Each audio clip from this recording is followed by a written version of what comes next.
Hey, it's Dave here from 1300 Need Solar. I'm not sure if you can see my back window or my side window, or basically, I don't know, everything. It is bucketing down in Brisbane today. The weather is absolutely horrendous. So I was out doing a site inspection and I thought, you know what I'll do instead? I'll get a coffee and I'll make a video. So here I am having a coffee and making a video. So we've been doing residential solar power for about 15 years now, and we've done a lot of solar power systems over the years of all sort of sizes, from small residentials to large commercials. But one thing we haven't done a lot of is batteries. We have done solar power in Queensland, as I said, 15 years, and solar power has never been cheaper. It is extremely affordable these days, but as soon as you start talking to people about batteries, they go, you can see this blank look on their face. They're like just no longer excited about it. Because a solar power system, you know, for residential is, let's say, $3,000, $4,000, depends on the gear. But for batteries, let's add maybe $10,000 onto that, and it sort of blows the equation, boom, out of the water.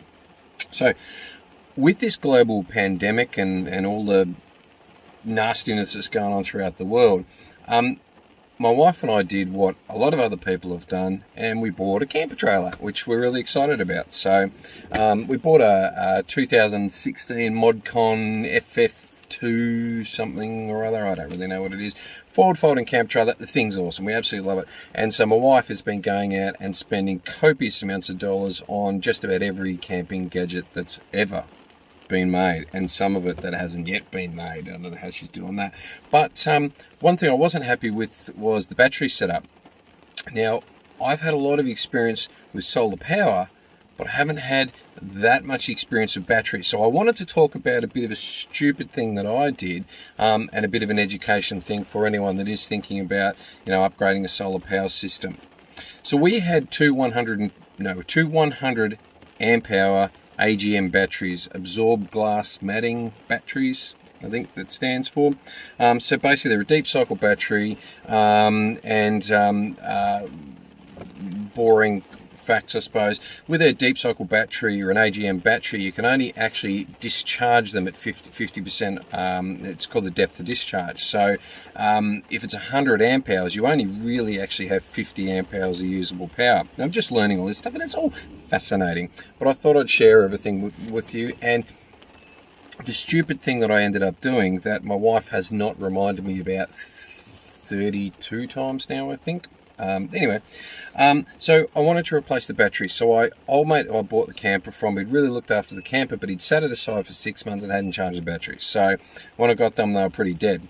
So went round to a mate's place and we chucked them on his charger, and they did start charging up okay. But what happened in the end was I charged them for 4 or 5 hours, and then I let them go, and in the morning I tested the voltages and it's dropped right back down before. Now, as part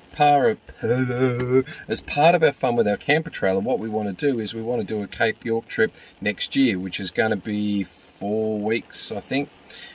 And I didn't want to go away on an overnight trip, let alone go away on a 4-week trip with batteries that I didn't trust. So I thought, we must buy some lithium. So we must buy some lithium batteries. So I did some shopping, did some research, worked out what we should be buying, and I bought 2 Enerdrive 100 amp hour lite lithium batteries. Now I went for the Enerdrive battery because the price is pretty good. It wasn't the cheapest battery on the market, certainly not the most expensive. The price is pretty good. This version didn't have Bluetooth monitoring, and I thought, I don't really care about that. I got the little manual gauge in there anyway. So I went and bought them and installed them, and whoa, hey, no problems at all. Everything sort of works brilliant. So basically, I pulled the old AGMs out and I gave them the old, and I chucked the Elite Enerdrives in exactly the same. I've got them in parallel. So for those of you who don't know what batteries in parallel means, let me give you some education. And bearing in mind, I'm just learning all this stuff myself. So in parallel, basically, when you put the positive and the positive and the negative to a battery, it basically keeps the voltage of the battery, so the 12-volt batteries. But what it does is it will double the amp hour. So essentially, you make two. Instead of two 100 batteries, you essentially make one 200 amp hour battery. And so happy days. I thought, well, that's all the power we're going to need. We went away on our first camper trip and just had a great time. Yeah, no problems at all. We didn't have AC power. We only had DC power, so low voltage. So we had, it was running a fridge. We bought a King's 90 litre fridge, which is awesome. We had done it came with a water pump because it had the pull-out kitchen. So it ran our strip lights, basically charged the phones, did everything. It was awesome. There's no problems at all. Now I've got a 160 watt solar panel, which I put to a Victron. I should probably put a diagram or something for this. I don't know. Anyway, I put to a Victron 30 amp MPPT charge controller, which they're quite affordable. Very good quality, but quite affordable. And I just got a 160 watt fold out solar panel. Now what I was going to do is just get one of our big 370 watt or whatever residential solar panels, but the fold out just seemed a bit more convenient, and being a camper trailer, it's not like a caravan, you can't really mount it there all the time because it folds out like a camper trailer. So being a camper trailer, so I decided on the fold out battery, and I pre-wired basically what I did was a 15 meter cable, and I ran that out. So I keep it in my battery box, but I ran it out so I can put it wherever the sun might be shining. And so I went on a camper trip the following weekend with my boys and a couple of mates, and we had a lot of fun. We had a great time. But once again, the battery's charged, everything all going well, no problems at all. Now, here's the stupid bit. Well, I'm getting the stupid bit. My wife decides she wants a coffee machine. She wants a pod machine. Now, every time we've been camping in the history of our life, we've just taken those little dodgy packet ones where you pour it in, it's got the milk in with it, and, they're pretty horrible, but, it's a coffee at the end of the day, and they're very simple. My wife decided she wanted a pod machine. Now, I did know she wanted a pod machine, and I did think that these batteries would do the job because they're 100 amp hour batteries. You combine them together, you get 200 amp hours. I thought, you beaut, off we go, no problems at all. It's definitely going to have the power we need. However, so what I didn't understand is if you get two 100 amp hour batteries, well, the Enerdrive batteries, the BMS, or the battery management system in the battery, it doesn't double. So if you combine your batteries in parallel, they double in size. So you basically get a 200 amp hour battery, but the BMS output does not double. So the BMS output is 100 amp per battery, but you combine them together, it's still 100 amp. Now, simple calculation is your output is 100 amp. Your volts on your battery are 12 volt, so you multiply them together, 1200 watt. So it means I could only attach a maximum 1200 watt inverter on there. Now, spoiler alert, the wife's coffee machine is a 1300 watt coffee machine. So she was a no-go. So I did the sensible thing and installed the inverter once I bought it, and told the wife, well, you're just going to have to get a lesser watt coffee machine. Just going to have to look around and get something else. It was a big mistake. That was a big mistake. She was not happy with that. That was not a solution that she was happy with at all. So yeah, it was a big problem. So now I'm currently looking to get rid of the two 100 amp hour batteries that are brand new. They're on Marketplace. Check it out. Please buy them. Pay me lots of money. And I'll lose a few $100 on them. Like, they're pretty sought after battery, and I have to buy something with a higher output. So we're thinking maybe getting something like 200 amp hour, just one 200 amp hour battery, which won't really fit in my battery box. So we might have to basically rewire everything to a separate location.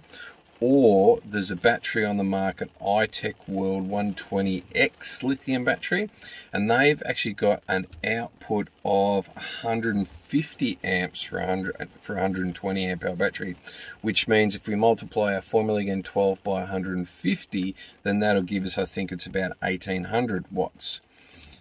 Now, one of the other things I'm learning about this style of solar, and it's all fascinating, and making mistakes as I go, is that you want to allow more than the capacity of your appliance. If you're trying to do something like a 1300 watt,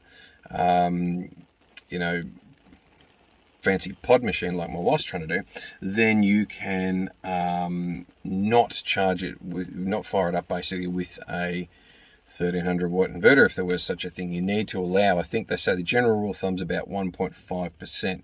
So, 1300 watt coffee machine realistically would probably be a bit higher than I need, than I have in my 2000 watt inverter. But anyway, I checked with the auto electrician that sells the Itec World batteries, and he says they do it every day of the week. It'll fire it up just fine. So there's a lot of cheap lithium batteries out there. I guess the moral of the story is there's a lot of cheap lithium batteries out there, but you got to work out what you're actually getting. Now, in solar power, residential solar power, a cheap solar power panel and an expensive solar power panel basically do the same thing. There's not really too much consideration. They'll basically do the same thing. 370 watt in the cheapest panel on the market and the most expensive panel on the market are basically going to output about the same power. There's a couple of little minor differences, but basically they're going to do the same thing. Now, warranty issues and product support and all those sorts of things all come into play, but the reality is that's what will happen. But with batteries, it's totally different. And hey, my wife hasn't minded this, but I don't know everything about them. So I'm learning more as I go, I suppose. Now, some of the 100 amp hour batteries, lithium batteries out there, are very, very cheap. They're like $500, but they've only got a discharge output of, say, 60 amps.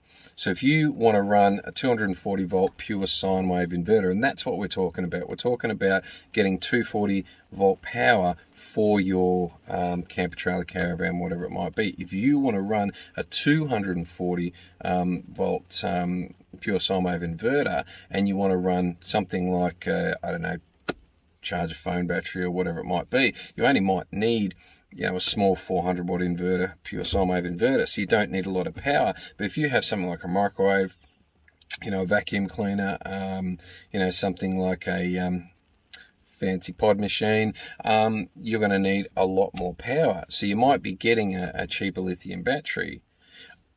And that's the thing too, I suppose. Just because you buy a more expensive lithium battery doesn't mean it's actually going to do what you want it to do. You need to look on that under the discharge, the maximum discharge current. Not some of them have a surge current, so they can take a massive amount of power, like 400 amps for like 2 seconds or something or other. You're talking continuous power, so you've got to look for continuous power, the output and continuous power. Now, I sound like I know what I'm talking about. It's only because I've researched it and made mistakes, very expensive mistakes. The first batteries cost me about $2,000. Anyway, you will make mistakes, I suppose. You've got to look at not just the quality of the battery and the quality of manufacture, but is it actually going to be fit for purpose? You can buy a very, very expensive Victron battery or whatever, but you need to actually make sure that it is fit for purpose. And the other thing I'll say too, I originally bought a pure sine wave inverter by, it was Victron, and that was the 1200 watt one that won't run a pod machine, I paid, I think, $700 for it or something like that, and it didn't come with a Bluetooth dongle, so I had to go back and get the Bluetooth dongle, and it didn't come with a remote control. So usually with a pure sine wave inverter, you hide it somewhere and then you run a remote control to turn the thing on and off, sort of thing. Didn't come with that either, so I had to get that as well. I then bought an Itec World 2000 watt charge control. It's a lot more slimline. Had 2 power points in it rather than the one that the Victron had.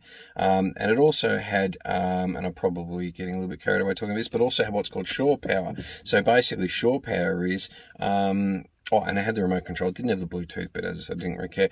So you plug a standard 3-pin sort of style cable to it, sort of like the end of your computer cable, and then you take the extension lead and you plug that into, like if you're in a caravan park or if you're home and you want to actually use 240 power instead of your battery power, anything you got plugged into that inverter that you're running your batteries off, it'll automatically switch over to your AC power, so that shoreline power, and then when you disconnect that shoreline power, it'll go back to your batteries, but it'll always choose the shoreline power than that. Now, the point is, the Itec World was about half the price, but once I didn't have to buy the remote control and well, the Bluetooth doesn't exist, I don't think, but I saved myself quite a lot of money buying it. It still seems like a very good quality inverter. So in the solar power game, it doesn't necessarily mean that you spend, you know, copious amounts of money getting the best of the best of the best. Is it actually going to do? So anyway, let me wind up this video by saying,